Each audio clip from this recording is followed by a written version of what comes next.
बच्चे के डब्बे में फेंक दिया गया और मेरे साथ बहुत बुरा हुआ और एकदम से मेरी पूरी की पूरी जिंदगी बदल गई। यानी मुझे मेरे बाप ने तो निकाल दिया था, इसलिए मैं उस रात पहुंच गया कब्रिस्तान, क्योंकि बहुत तेज बारिश हो रही थी और कब्रिस्तान में एक छत थी जिसके अंदर मैंने सोचा कि मैं रात बिताऊंगा। लेकिन मुझे बहुत डर लग रहा था क्योंकि आसपास बहुत सारी कब्रें थी। फिर मुझे बहुत ज्यादा नींद आने लगी तो कब्र के अंदर एक बेड लगा था तो उसके अंदर जाके सो गया। फिर कैरी मैंने पूरी रात उस कब्र में उस कंकाल के साथ बिताई। लिटरली मैंने 2 बार अपना बिस्तर गीला कर दिया था डर के मारे। फिर उसके बाद सुबह होते से मैं भागा फटाफट से। फिर उसके बाद मैं पहुंच गया एक अनजान सी विलेज में जहाँ पर मैं किसी को नहीं जानता था। कैरी उस गाँव के अंदर मुझे भीख मांगनी पड़ गई थी क्योंकि मैं पिछले 2 दिन से भूखा था। पहले तो मुझे कोई भीख नहीं दे रहा था, सब लोग बस मेरी शक्ल देख के मुझे इग्नोर करके मेरे सामने से जा रहे थे। फिर मैंने गाना गाना चालू किया अपनी दुखी कहानी का।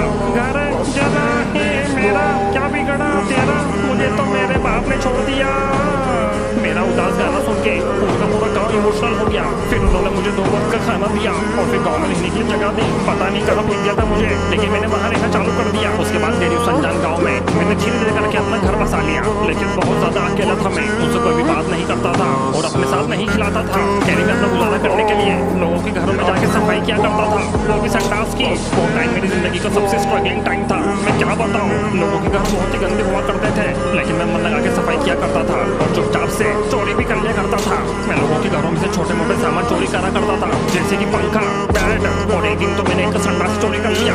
लोगों का सामान चोरी कर करके मैं अपना गुजारा किया करता था कैरी। लेकिन एक दिन मैंने एक बच्चे की स्कूल की यूनिफॉर्म चोरी कर ली चुपचाप से।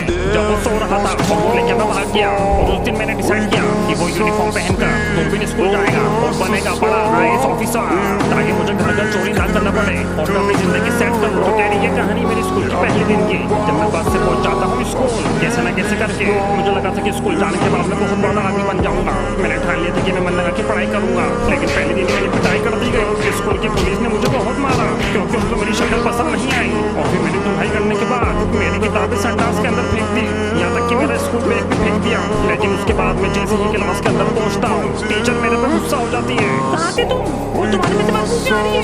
मैं उनको बताता हूँ कि पुलिस ने मुझे मारा और मेरी किताबें संडास में फेंक दी, पर वो टीचर पता नहीं मेरे पे यकीन नहीं करती और मुझे मार मार के भगा देती है। मैं चुपचाप से क्लास छोड़ के चले जाता हूँ और मैं खुद को कोसता हूँ कि मैंने पैदा होकर गलती क्यों कर दी। लेकिन तभी मुझे आवाज आती है कि बचाओ बचाओ। तभी मैं देखता हूँ कि एक लड़की क्लासरूम के अंदर बंद हो चुकी है। मैं उसकी हेल्प करता हूँ और उसको बाहर निकाल देता हूँ। थैंक यू, तुम कौन हो? मैं उसकी आंखों में देखता हूँ और मैं दीवाना हो जाता हूँ पहली बार में।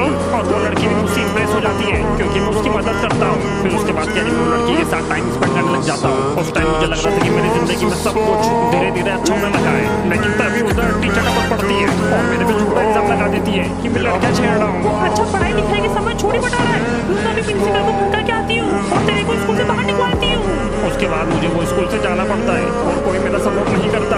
मुझे बेदर्दी से स्कूल से निकाल दिया जाता है और साथ में स्कूल से बैन भी कर दिया जाता है। इतना सब कुछ होने के बाद मैं समझ जाता हूँ कि माइनक्राफ्ट वर्ल्ड के अंदर मेरे लिए कोई जगह नहीं है। फिर मैं अपनी जिंदगी का सबसे टफ डिसीजन लेता हूँ और माइनक्राफ्ट की सबसे ऊंची बिल्डिंग से मैं छलांग मार देता हूँ।